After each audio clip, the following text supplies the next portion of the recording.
इस हल्के में तैयारी कर रहा है। प्रदेश से अति पिछड़ा वर्ग के जो साथी करनाल में पहुंचे हैं, वो अपनी राजनीतिक भागीदारी के लिए और अपने जीवन को किस तरीके से समृद्ध और सुखद बनाया जा सके, उसके लिए राजनीतिक पार्टियों से क्या डिमांड हम रखते हैं, उसके लिए आज ये मीटिंग रखी गई है।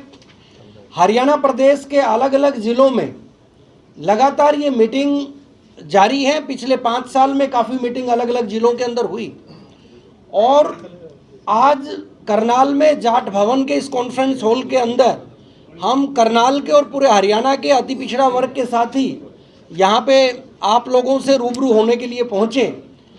आगे जो जो हमारी डिमांड और जो जो अति पिछड़ा वर्ग अपनी बात, पीड़ा और अपनी डिमांड्स मीडिया के मार्फत वो राजनीतिक पार्टियों और उसमें ख़ास तौर पर क्योंकि कांग्रेस पार्टी के सारे कांग्रेस पार्टी के अति पिछड़ा वर्ग के लोग यहाँ पे हैं, तो कांग्रेस पार्टी के नेताओं के सामने भी हमारी क्या डिमांड है, उसके लिए मैं हमारे भाई जाजनवाला जी, इंद्रजीत जी, उनको आमंत्रित करूंगा कि वो हम सब की तरफ से अपना वक्तव्य आप लोगों के बीच में रखें।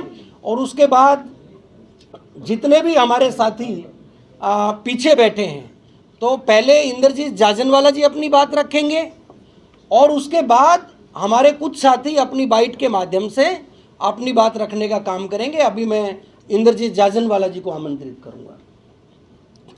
अध्यक्ष जी, बहुत बहुत धन्यवाद।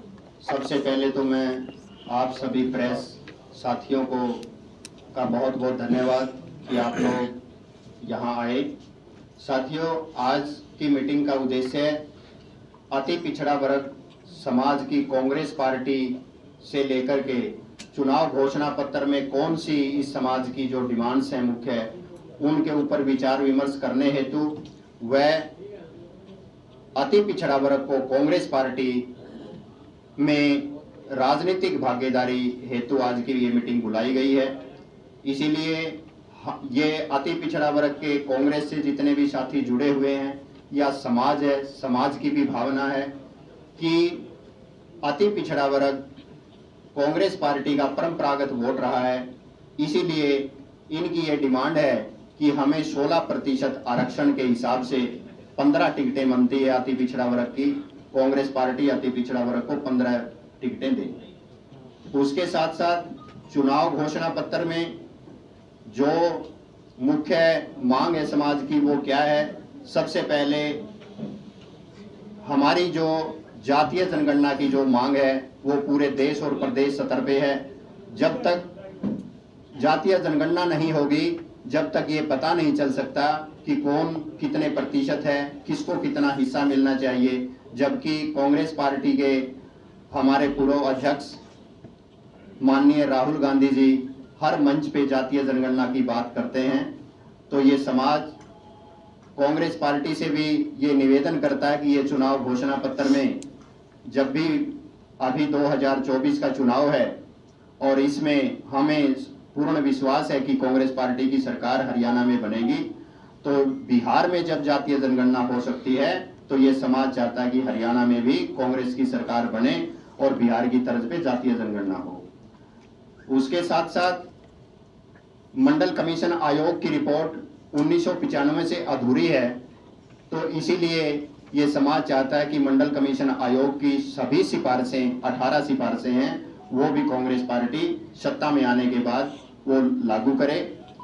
और साथ साथ लोकसभा और विधानसभा में ये आरक्षण के लिए अति पिछड़ा वर्ग के लिए बिल लेकर के आए, क्योंकि अति पिछड़ा वर्ग आर्थिक स्थिति से बड़ा कमजोर है। इसीलिए एक आरक्षण ही, एक राजनीतिक आरक्षण ही एक ऐसा सहारा है जिसके सहारे इसको राजनीतिक भागीदारी मिल सकती है।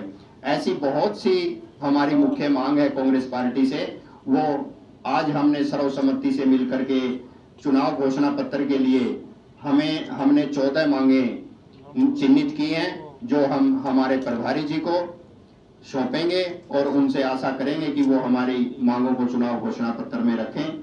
बाकी मैं ये चाहूँगा कि हमारे सभी साथी अति पिछड़ा वर्ग के जो भी सभी हलकों से यहाँ आए हैं और इनमें से लगभग 25-30 साथी ऐसे हैं जो विभिन्न हलकों के अंदर कांग्रेस पार्टी का झंडा बुलंद किए हुए हैं और इस आस में है कि कांग्रेस पार्टी उन्हें टिकट दे और वो एमएलए बने। तो साथियों, ऐसे सभी साथी हमारे बीच में आए हैं। अब मैं चाहूँगा कि हमारे बीच में तेलूराम जांगड़ा जी, जो पिछड़ा वर्ग आयोग के पूर्व चेयरमैन भी रहे हैं, फांसी से हैं, वो अपनी बात रखेंगे। देखिए, आज की प्रेस वार्ता का मुख्य उद्देश्य हमारे भाई जाजनवाला जी, साथ में तेलूराम जांगड़ा जी और अन्य साथियों ने आपके सामने रखा। आज मुख्य रूप से पिछड़ा वर्ग की भागीदारी और राजनीतिक तौर पे क्या हो और किस तरीके से अति पिछड़ा वर्ग के हमारे बच्चों के भविष्य को सुखद बनाने के लिए सरकारों से हमारी डिमांड रहनी चाहिए, उसी उद्देश्य को लेके आज हम यहाँ पे एकत्रित हुए थे। क्या डिमांड है, किस बात की? सबसे पहली हमारी राजनीतिक भागीदारी की डिमांड है कि जिस तरीके से चौधरी कांसीराम जी का नारा होता था, जितनी जितनी जिसकी संख्या भारी उतनी उसकी भागीदारी, और उसी नारे पे आदरणीय राहुल गांधी जी ने पूरे देश के अंदर समय समय पर अति पिछड़ा वर्ग और दलित हमेशा हाशिए पे खड़े लोगों की बात करती है, उनके लिए अलग अलग प्रकार के कानून भी बनाती है। इस करके हमें पूर्ण रूप से हम आशान्वित हैं कि आदरणीय राहुल गांधी जी और खड़गे जी वो अति पिछड़ा वर्ग को पूर्ण रूप से भागीदारी देने का कार्य करेंगे। अगर नहीं आप सर हरियाणा में देखें तो ओबीसी वर्ग ए और बी में बटा हुआ है, रहने वाला उसके बाद एक एक करके आप जी। अगर आपकी बात नहीं सुनी जाती, कोई आपको जो आपकी मांग है नहीं दी जाती, उसके बाद क्या स्टैंड रहेगा? देखिए, हम सब लोगों का एक ही स्टैंड है। हम कांग्रेस पार्टी के कार्यकर्ता हैं, कांग्रेस पार्टी के लिए लगातार काम कर रहे हैं।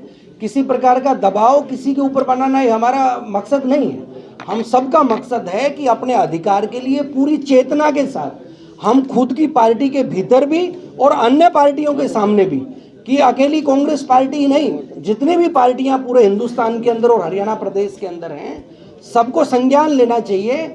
और अगर कांग्रेस पार्टी अति पिछड़ों को, क्योंकि पहले 2 या 3 टिकट जो है वो अति पिछड़ों को मिलती थी, लेकिन पिछली बार जब हरियाणा प्रदेश की अध्यक्षा कुमारी शैलजा जी और सीएलपी नेता चौधरी भूपेंद्र सिंह हुड्डा जी होते थे, तो इन दोनों ने मिलके 6 टिकटें पहले अति पिछड़ा वर्ग को हरियाणा प्रदेश में देने का कार्य किया था। तो निश्चित तौर पे उसका लाभ भी हमें मिला, लोकसभा चुनाव में उसका लाभ मिला। तो हम अपनी पार्टी के भीतर संगठनात्मक रूप से और राजनीतिक टिकट के रूप में अपने लोगों की भागीदारी के लिए बड़े विनम्र भाव से अपनी बात रख रहे हैं। तो इसके लिए रैली भी तैयारी की जा रही है। सीटें जो आप 15 टिकटें मांग रहे हो, 15 टिकटें हमारे साथी जो है हर विधानसभा के अंदर बड़ी एक्टिवली अपना काम कर रहे हैं। पूरे हरियाणा प्रदेश के अंदर कौन सी 15 टिकटों की बात है, इसके बारे में इंद्रजीत जाजनवाला जी उन सारी लिस्ट के साथ आपके सामने अपनी बाइट के अंदर बात रखेंगे। अगर हम पूरे हरियाणा प्रदेश में अति पिछड़ा वर्ग की जनसंख्या की बात करें तो लगभग 32% बनती है, और 32% के अंदर भी हमारे जो काम करने वाले योद्धा साथी जमीनी स्तर के ऊपर काम करते हैं, तो वो 20 से ज़्यादा संख्या के अंदर है, कि जो आज टिकट मांगने की स्थिति के अंदर है, चुनाव जीतने की स्थिति के अंदर है। लेकिन क्योंकि 16% आरक्षण की बात के हिसाब से हमारी 15 टिकटें हरियाणा प्रदेश में बनती हैं, तो हमारे साथियों ने वही डिमांड जो है आपके मीडिया के मार्फत रखने का काम किया। कौन कौन साथी पहुंचे डॉक्टर साहब पूरे हरियाणा से आज यहाँ पर, किस किस आज बिरादरी के लोग पहुंचे हुए हैं? जी, आज हरियाणा प्रदेश में अति पिछड़ा वर्ग की लगभग जो 72 जातियां हैं, उनमें से लगभग 20 से ज़्यादा जो कम्युनिटीज़ के साथी हैं वो यहाँ पर पहुँचे हैं। और ऐसा नहीं है, अलग अलग जगह पर जो हमारी मीटिंग होती है, कुछ समुदाय अति पिछड़ा वर्ग का जो हमारे क्षेत्र में नहीं है वो नहीं पहुँच पाया, तो किसी दूसरी जगह पर वो सम्मिलित होते हैं। तो इसी तरीके से हरियाणा के हर ज़िले के अंदर ये मुहिम हमारे साथियों ने मिलकर चलाई है। और आज करनाल के अंदर भाई राजेंद्र पाल जी, भाई राजीव सेन जी और पूरी टीम ने मिलके जो है इन सारे साथियों का अभिनंदन करने का कार्य किया। डॉक्टर साहब, मुख्यमंत्री हरियाणा सरकार जो नायब सैनी, उन्होंने अभी आरक्षण की बात की और आरक्षण दिया भी है, वो BC-A में आ रहा है या BC-B में आ रहा है? क्या देखिए, अगर कहीं लाभ नहीं मिलने वाला क्या? मैं सीधे तौर पे नायब सैनी जी, हम इस चीज़ का सम्मान करते हैं कि वो भी पिछड़ा वर्ग से हैं, हरियाणा प्रदेश के मुखिया हैं, और उनसे भी हम ये चाहेंगे कि आज उनके सिर के ऊपर भारतीय जनता पार्टी ने ताज रखा, तो अभी समय है, वो 16% भारतीय जनता पार्टी के अंदर अति पिछड़ों को आरक्षण दें, हम तालियों से उनका खड़े होकर स्वागत करेंगे। और इसी तरीके से पूरे हरियाणा प्रदेश के पंचायती राज व्यवस्था के अंदर जो 8% आरक्षण भारतीय जनता पार्टी ने देने का काम किया था, वो ऊंट के मुंह में जीरे वाला काम था कि 8% से ज़्यादा लोग तो पहले हमारे चुन के अति पिछड़ा वर्ग के आते थे। तो वहाँ पर भी अगर नायब सैनी जी सही में पिछड़ों के हितैषी हैं तो वो पूरा 16% आरक्षण देने का कार्य अति पिछड़ा वर्ग को दे, तो हम उनका धन्यवाद करेंगे। मुख्यमंत्री भूपेंद्र सिंह हुड्डा भी 10 साल रहे हैं लगातार, उन्होंने क्या दिया?